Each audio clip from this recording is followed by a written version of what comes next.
तो news nation की बड़ी कवरेज लगातार जारी है। इस वक्त की बड़ी अपडेट आपको बता दें, अयोध्या पहुंच चुके हैं प्रधानमंत्री नरेंद्र मोदी। अब से कुछ देर पहले रामलला के दर्शन किए, आरती उतारी, वहां साधु संतों से, महंत से विमर्श किया, चर्चा की और अब भगवान श्री राम का भव्य मंदिर किस स्तर पर पहुंचा है, उसका निर्माण कार्य, उसको लेकर विमर्श कर रहे हैं, मंथन कर रहे हैं। इस वक्त की तस्वीर अब से कुछ देर पहले की हम आपको दिखा रहे हैं, जब श्री रामलला विराजमान के दर्शन यहाँ पर प्रधानमंत्री नरेंद्र मोदी ने किए हैं, आरती की है। बड़ी कवरेज लगातार जारी है। और देखिए दूसरी तस्वीर इस वक्त हम आपको दिखा रहे हैं, भगवान श्री राम का जो भव्य मंदिर है उसका निर्माण किस रफ्तार से हो रहा है, कहां तक निर्माण कार्य पहुंचा है, किस तरीके की चीजों का इस्तेमाल किया जा रहा है, कंस्ट्रक्शन क्वालिटी किस तरीके की है, क्या टेक्नोलॉजी यहां पर इस्तेमाल की जा रही है कंस्ट्रक्शन के लिए, इन तमाम चीजों को समझने की कोशिश प्रधानमंत्री नरेंद्र मोदी करते नजर आ रहे हैं। दो तस्वीरें इस वक्त हम आपको दिखा रहे हैं। हमारे साथ वरिष्ठ पत्रकार NK सिंह जी जुड़े हुए हैं, साध्वी विवानंद गिरी जी हमारे साथ हैं, हिंदू धर्म गुरु। दो तस्वीरें इस वक्त हम आपको लगातार दिखा रहे हैं। NK सिंह सर का सबसे संपर्क करेंगे, लेकिन इससे पहले दो तस्वीरें आप देखिए जरा। और ये दो तस्वीरें आस्था और विकास दोनों को यहां पर झलकाती हुई नजर आ रही हैं। प्रधानमंत्री नरेंद्र मोदी अब से कुछ देर पहले पहुंचे, रामलला के दर्शन किए, आरती उतारी और इस वक्त जो तस्वीर आप देख रहे हैं वो दरअसल में भगवान श्री राम का भव्य मंदिर निर्माण जिस रफ्तार से चल रहा है उसको लेकर यहाँ विमर्श किया जा रहा है। जो ट्रस्टी हैं, जिन लोगों को जिम्मेदारी है भगवान श्री राम के भव्य निर्माण कार्य की, वो भी यहाँ पर साथ नजर आ रहे हैं। चंपत राय, अनूप मिश्र को आप देख रहे हैं, उत्तर प्रदेश के मुख्यमंत्री योगी आदित्यनाथ हैं, उत्तर प्रदेश की राज्यपाल आनंदीबेन पटेल हैं। दरअसल में 5 अगस्त 2020 को प्रधानमंत्री नरेंद्र मोदी ने ही शिलान्यास किया था, भगवान श्री राम के भव्य मंदिर का भूमि पूजन किया था और अब तक जो जानकारी मिली है उसके मुताबिक जो पहला फ्लोर है, जो प्रथम तल है मंदिर का, वो 2023 तक पूरा हो जाएगा। इसके साथ ही मकर संक्रांति 2024 यानी 2024 में मकर संक्रांति के दिन भगवान श्री राम गर्भगृह में विराजमान होंगे। 2024 में जो भक्त हैं वो मंदिर में जा सकते हैं, गर्भगृह में विराजमान हो जाएंगे रामलला, उसके बाद दर्शन कर सकते हैं और 2025 तक मंदिर निर्माण का जो कार्य है वो पूरा हो जाएगा। इस तरीके की जानकारी लगातार सामने आ रही है। 70 एकड़ में ये मंदिर बनाया जा रहा है। भव्यता इस मंदिर की अलग ही देखने को मिलती है। चरणबद्ध तरीके से तस्वीरें लगातार ट्रस्ट की तरफ से जारी की जाती हैं, जिसमें बताया जाता है कि मंदिर का निर्माण कार्य कहां तक पहुंच चुका है। दो तस्वीरें इस वक्त आपके सामने। अयोध्या की जो पहचान है भगवान श्री राम के भव्य मंदिर को किस तरीके से बनाया जा रहा है, किस तकनीक के साथ बनाया जा रहा है, क्या कुछ डिजाइन है, कहां से पत्थर मंगाए जा रहे हैं, किस तरीके की कोई दिक्कत तो नहीं है, इन तमाम चीज़ों पर इस वक्त विमर्श कर रहे हैं प्रधानमंत्री नरेंद्र मोदी। साथ में मौजूद ट्रस्ट के लोग, उत्तर प्रदेश के मुख्यमंत्री योगी आदित्यनाथ, उत्तर प्रदेश की राज्यपाल। तो दरअसल में जैसे ही यहाँ भूमि पूजन का काम हुआ और उसके बाद मंदिर निर्माण का काम शुरू हुआ, तमाम तरीके की खबरें आई नींव को लेकर, खासकर कि कुछ दिक्कत हो सकती है भौगोलिक वजह से, उसके चलते काम पर, निर्माण कार्य पर असर भी पड़ा। लेकिन अब जो तमाम इंजीनियर हैं वो इस काम को काफ़ी तेजी से आगे बढ़ा चुके हैं। ये तस्वीर इस वक्त आप देख रहे हैं उस स्थल की जिसका इंतजार हर सनातनी को था, लंबे वक्त से था, दशकों से था। वरिष्ठ पत्रकार NK सिंह सर हमारे साथ जुड़ चुके हैं। NK सिंह सर, दो तस्वीरें इस वक्त हम दिखा रहे हैं, सांस्कृतिक राष्ट्रवाद और साथ ही साथ विकास, अंतर्राष्ट्रीय स्तर पर सनातन धर्म को उसकी पुरानी पहचान दिलाना, ये दोनों तस्वीरें झलका रही हैं।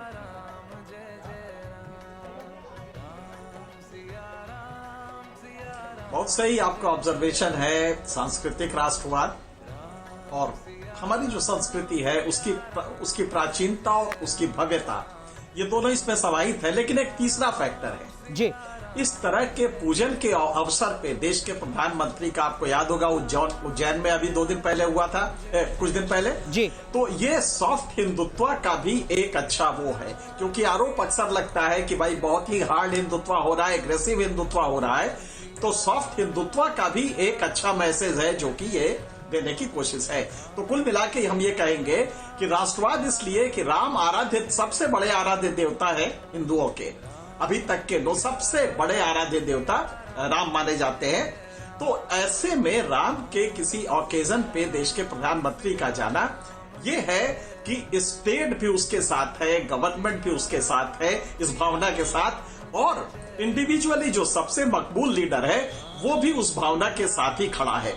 तो ये मेरे ख्याल से हर लक्ष्य से अगर आप देखेंगे तो ये बड़ा ही एक अच्छा कदम है, और हिंदुओं को ये अच्छा भी लगता है। और हिंदुओं को ही क्यों, मुझे लगता है कि पूरे देश को राम मंदिर का सीढ़ी दर सीढ़ी अगर बढ़ता रहे, पहली मंजिल बने, दूसरी मंजिल बने, तो ये अपने आप में इसकी भव्यता दिखाता है और लोग इससे खुश होते हैं। भारतीय जनता पार्टी के लिए भी सर राजनीतिक मतलब क्या इन दोनों तस्वीरों का? हम कह रहे हैं रामलला हम आए हैं, भारतीय जनता पार्टी का किसी दौर में नारा था रामलला हम आएंगे।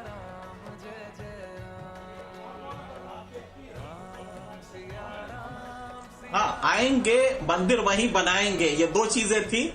तो हम आएंगे ये तो गारंटीड हो गया, मंदिर वहीं बनेगा ये भी गारंटीड हो गया। अब ये मंदिर बन रहा है, तो जो पॉलिटिकली अगर आप देखेंगे तो भारतीय जनता पार्टी के लिए या इसके जितने भी अनुषंगिक संगठन है संघ के, उसके लिए ये एक बड़ा मकाम है। तो हर क्षण अगर बीजेपी इसको याद दिलाती रही हिंदुओं को, और जब जानते हैं 79.6% हिंदू भारत पे है, तो अगर ये लगातार दिलाते रहे याद, तो वो पॉलिटिकल गेम भी होगा। आपने बिल्कुल सही सवाल पूछा कि पॉलिटिकली भी इसका सिग्निफिकेंस है, कल्चरली तो जो है वो तो है ही है, लेकिन इसका पॉलिटिकल सिग्निफिकेंस जो है कि हर क्षण आपको हर लम्हे में बताएंगे कि हमने वो 400 साल की गुलामी, जो सांस्कृतिक गुलामी थी, जो धार्मिक गुलामी थी, हमने उससे निजात पाई, उसको जीत के आज हम उस रामलला के मंदिर को फिर से हम बनाने जा रहे हैं, और ये हम ही कर सकते हैं और हम कर रहे हैं। तो ये मेरे ख्याल से जो मैसेज है ये पॉजिटिव है पॉलिटिकली अगर आप देखेंगे तो, और ये सॉफ्ट हिंदुत्व है। सबसे बड़ी बात है कि एक बड़ा सेगमेंट हिंदू का होता है जो कि सॉफ्ट हिंदुत्व प्रेफर करता है, हार्ड हिंदुत्व नहीं प्रेफर करता। तो मेरे ख्याल से बीजेपी के लिए उस लिहाज से भी ये ब्रॉड स्पेक्ट्रम एक्सरसाइज है जो कि वो कर रही है। एनके सर, मैं आऊंगा आपके पास, हमारी सहयोगी रोमिता हमारे साथ मौजूद है। रोमिता, हलचल किस तरीके की है ये भी बताइए, और 2 दिन में आपने तमाम लोगों से बात की है, वॉलंटियर्स से बात की है, अयोध्या में रहने वाले लोगों से बात की है, वो किस तरीके से देख रहे हैं इस दीपोत्सव को?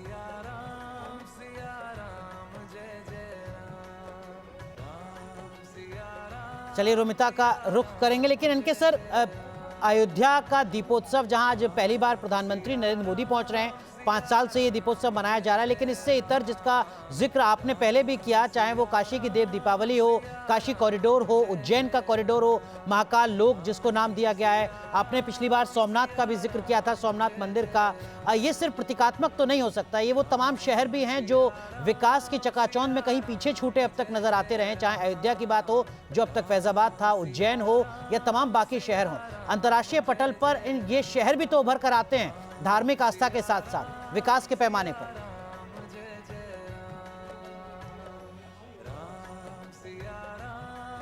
बड़ा अच्छा सवाल है ये कि इसका इकोनॉमिक सिग्निफिकेंस क्या है। हमने कल्चरल सिग्निफिकेंस देख लिया, सांस्कृतिक महत्व देख लिया, पॉलिटिकल महत्व देख लिया, लेकिन इकोनॉमिक महत्व इसका जबरदस्त है। पिछली बार भी हम लोगों ने डिस्कस किया था। आप जरा सोचिए, एक ऐसा राम मंदिर बने और जहां पे कि टूरिस्ट के लिए, और यही नहीं कि देश के टूरिस्ट हो, आप जानते हैं कि पूरे टूरिज्म में हमारे करीब 63% डोमेस्टिक टूरिज्म होता है, और उसमें भी रिलीजियस टूरिज्म सबसे बड़ा उस कंपोनेंट होता है। तो अगर रिलीजियस टूरिज्म के हिसाब से ले या फॉरेन से आप ओवरसीज टूरिज्म अगर आप लेंगे, तो उस लिहाज से भी ये एक बड़ा वो होने जा रहा है आने वाले दिनों में। और अयोध्या का विकास जाहिर है उससे बहुत होगा, सोमनाथ का विकास आप देखें, और यही क्यों, आप उज्जैन का विकास आने वाले दिनों में देखिएगा, बनारस का देखिएगा। तो मेरे ख्याल से इकोनॉमिकली भी वहां के जो लोग हैं जो इनसे जुड़े हुए हैं, उनके सस्टेनेंस के लिए भी एक बड़ी चीज होगी, और देश की इकोनॉमी में भी ये कंट्रीब्यूट करेगा। तो उस लिहाज से इकोनॉमिकली भी एक अच्छा स्टेप है जो कि गवर्नमेंट ले रही है। इनके सर, एक सवाल जो पिछले उज्जैन के कॉरिडोर के दरमियान अधूरा रह गया था, आपने कहा कि देखिए अब जो टूरिस्ट है उसकी प्रायोरिटी भी बदल जाएगी, जो भारतीय टूरिस्ट है उनके साथ साथ अंतर्राष्ट्रीय टूरिस्ट की भी जो प्रायोरिटी है वो बदल जाएगी। लेकिन अब तक जो आंकड़े सर वो तो ये कहते आ रहे हैं कि दुनिया भर से जो सैलानी आते हैं वो ज़्यादातर सबसे ज़्यादा जाते हैं आगरा या फिर राजस्थान या फिर केरल, ये कैसे संभव होता आपको नजर आता है कि अब जो विदेश से पर्यटक आएगा वो जाएगा अयोध्या, वो जाएगा काशी या वो जाएगा उज्जैन?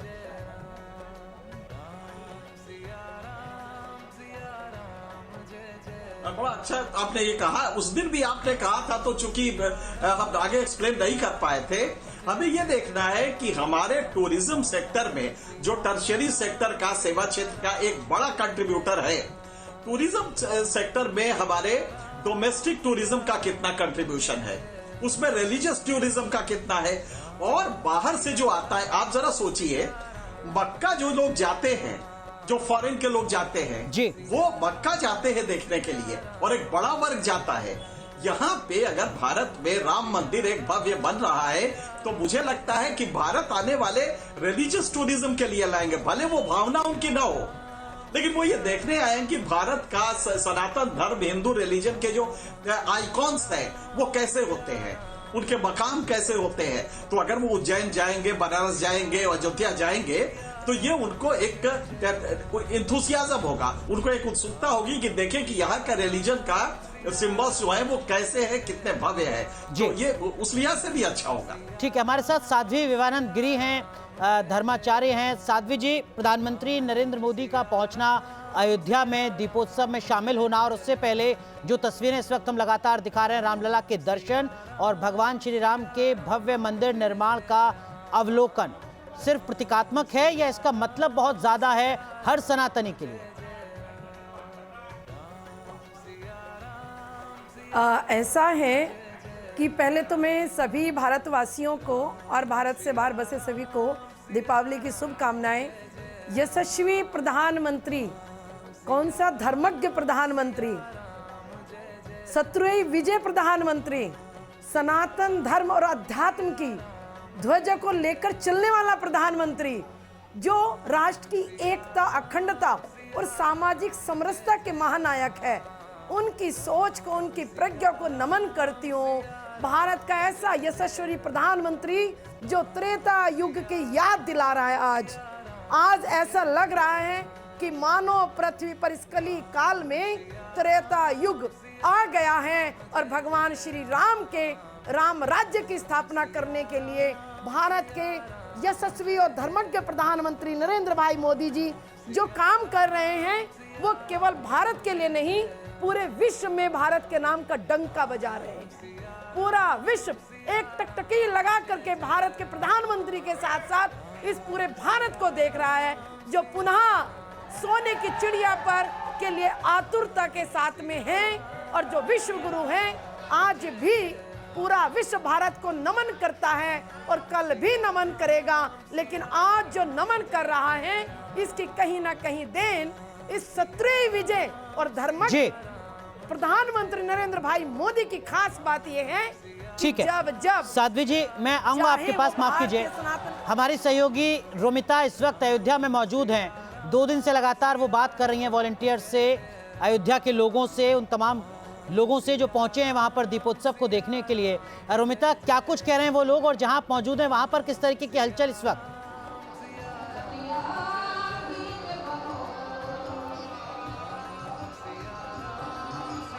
देखिए अनुराग, क्योंकि यहाँ पर इस वक्त जो लोक कलाकार हैं मालिनी अवस्थी, उनकी तरफ से प्रस्तुति दी जा रही है। तो सबसे पहले तो मैं वो तस्वीर आपको दिखाती हूँ, उसके बाद मैं आपके प्रश्न का उत्तर दूंगी। सबसे पहले हम दिखाएंगे कि देखिए स्टेज की दूसरी तरफ इस वक्त जो मालिनी अवस्थी है, उनकी तरफ से प्रस्तुति दी जा रही है। जी रोमिता।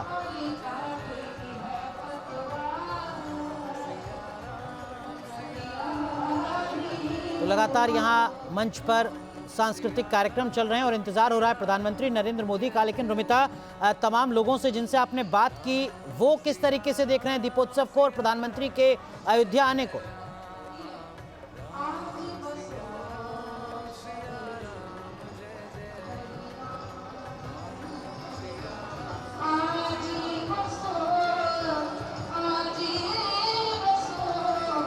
अगर आप इस वक्त देख रहे हैं कि जो मालिनी अवस्थी है, उनकी तरफ से प्रस्तुति दी जा रही है, और जिस तरीके से आपने प्रश्न किया था अनुराग जी, कि हम अयोध्या में 2 दिन से मौजूद हैं और यहाँ पर लगातार बात भी कर रहे हैं। बात में हमें जो समझ में आया है, जो महसूस हुआ है, जो हमने देखा है, वो यही है कि अयोध्या में लगातार विकास की बयार बह रही है। इस वक्त प्रधानमंत्री रामलला के मंदिर का निरीक्षण कर रहे हैं, ये पता लगा रहे हैं कि किस तरीके से कार्य आगे बढ़ रहा है, कितनी इसकी प्रगति हो गई है, क्या कब बनकर तैयार होगा, क्योंकि टाइमलाइन बिल्कुल तय कर ली गई है कि दिसंबर 2023 तक मंदिर के पहले फेज का निर्माण पूरा कर लिया जाएगा और मकर संक्रांति के मौके पर 2024 में रामलला के दर्शन आम लोगों के लिए भी सुलभ हो पाएंगे, सुविधा वहाँ पर हो पाएगी। इसके अलावा मोदी जी के राम मंदिर पहुँचने और साथ ही साथ मंदिरों में पहुँचने की या आध्यात्मिक जो केंद्र है, आस्था के जो केंद्र है, उनके विकास करने के पीछे एक बड़ी जो वजह निकल कर सामने आती है वो ये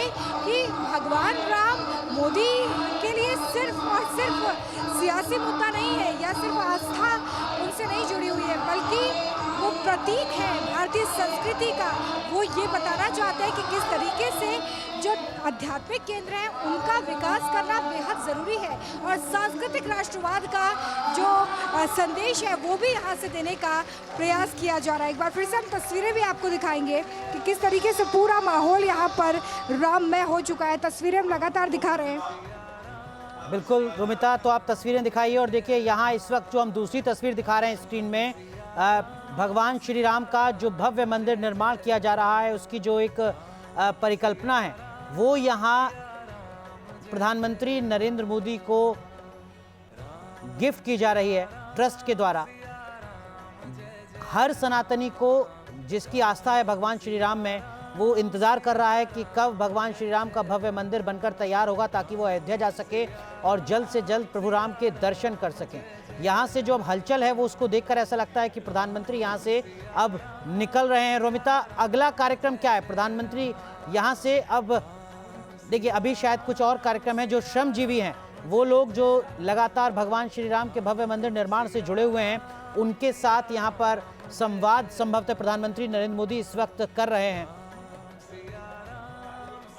यहाँ पर पहुँचेंगे तो यहाँ की तस्वीरें भी हम आपके सामने रखेंगे, लेकिन प्रधानमंत्री के मंदिर दौरों की अगर बात की जाए और साथ ही आध्यात्मिक केंद्रों के विकास की बात की जाए तो आप काशी कॉरिडोर को देख सकते हैं। आप देख सकते हैं कि किस तरीके से केदारनाथ में प्रधानमंत्री की तरफ से तमाम विकास कार्यों का जो शिलान्यास से लोकार्पण है वो किया गया है। हाल ही में रोपवे का लोकार्पण भी प्रधानमंत्री की तरफ से केदारनाथ में हुआ है। इसके अलावा मथुरा को भी अब डेवलप करने की बात की जा रही है। महाकाल कॉरिडोर में भी भव्य तरीके से उस आध्यात्मिक केंद्र को सजाने का, संवारने का काम किया गया है। ये सारे संकेत है। प्रधानमंत्री ने एक लकीर खींच दी है ये दिखाने के लिए कि ये नया इंडिया है, नए भारत की तस्वीर है और इस नए भारत के तस्वीर में भगवान श्री राम सिर्फ सियासी मुद्दा नहीं है बल्कि वो भारतीय संस्कृति के प्रतीक है, क्योंकि करोड़ों हिंदुओं के आराध्य हैं और इसलिए लगातार वो खुद देखिए मॉनिटरिंग करते हुए नजर आ रहे हैं। तस्वीरें हमारे दर्शक भी देख रहे हैं और यहाँ पर LED स्क्रीन पर भी ये तस्वीर मौजूद है ताकि हर कोई जान सके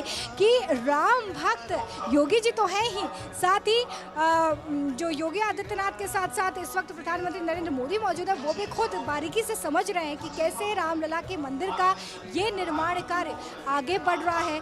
सांस्कृतिक राष्ट्रवाद को बढ़ावा यहाँ पर दिया जा रहा है और इसी मंत्र के साथ कि किस तरीके से आने वाली पीढ़ियाँ भारतीय संस्कृति को समझ सके, देख सके, इसका प्रयास इस वक्त सीधे तौर पर होता हुआ नजर आ रहा है। और तस्वीरें यही बयां कर रही है अनुराग कि जो भी यहाँ पर विकास हो रहा है, जो भी यहाँ पर डेवलपमेंट्स किए जा रहे हैं, वो सिर्फ और सिर्फ अयोध्या को वैश्विक स्तर पर पहचान दिलाने के लिए, क्योंकि एक लंबा दौर बीता है जब शायद अयोध्या लोग आने से कतराते रहे हों, वो नहीं आना चाहते हों क्योंकि सुविधाओं का अभाव था। लेकिन आज इंटरनेशनल एयरपोर्ट बनाया जा रहा है, रेलवे स्टेशन तैयार किया जा रहा है, सरयू के घाटों का जीर्णोद्धार हो रहा है, धार्मिक केंद्र बनाए जा रहे हैं। इसके अलावा बहुत सारे ऐसे निर्माण कि जब लोग यहाँ पर आए तो जो आध्यात्मिक नगरी है उसे महसूस कर सकें, ये महसूस कर सकें कि वो राम की नगरी में है। और त्रेता युग का नज़ारा तो अभी से यहाँ पर दिखने लगा है। शाम हो गई है और अब वो पल भी बेहद नज़दीक है जब राम की पैड़ी पर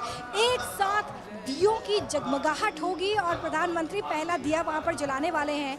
और साथ ही इस दीपोत्सव को लेकर भव्य तैयारियां पहले से की गई थी। हमने कल भी दिखाया था अपने दर्शकों को रिपोर्ट के जरिए कि कैसे इस वक्त राम की पैड़ी सजी हुई है रामकथा पार्क में, जहां पर इस वक्त मेरी मौजूदगी है, वहाँ पर भी आप मंच पर देख रहे हैं कि तैयारियाँ बिल्कुल हो चुकी हैं। लोक कलाकार एक एक करके अपनी प्रस्तुति दे रहे हैं, मंत्रोच्चार यहाँ पर किया जा रहा है और साथ ही एलईडी स्क्रीन के जरिए देखिए कैसे अयोध्या को डिजिटल बनाने का प्रयास। और ऐसी एलईडी स्क्रीन सिर्फ यहाँ नहीं है, बल्कि अयोध्या में जब आप एंटर होते हैं तब से लेकर आखिरी छोर तक आपको इसी तरह की एलईडी स्क्रीन्स दिखाई देंगी। वहाँ पर रामायण का मंचन हो रहा है ताकि यहाँ आने वाले लोग रामायण का मंचन भी देख सकें और साथ ही साथ ये समझ सकें कि अयोध्या किस तरीके से बदल रही है, उसकी सूरत कैसे बदल रही है।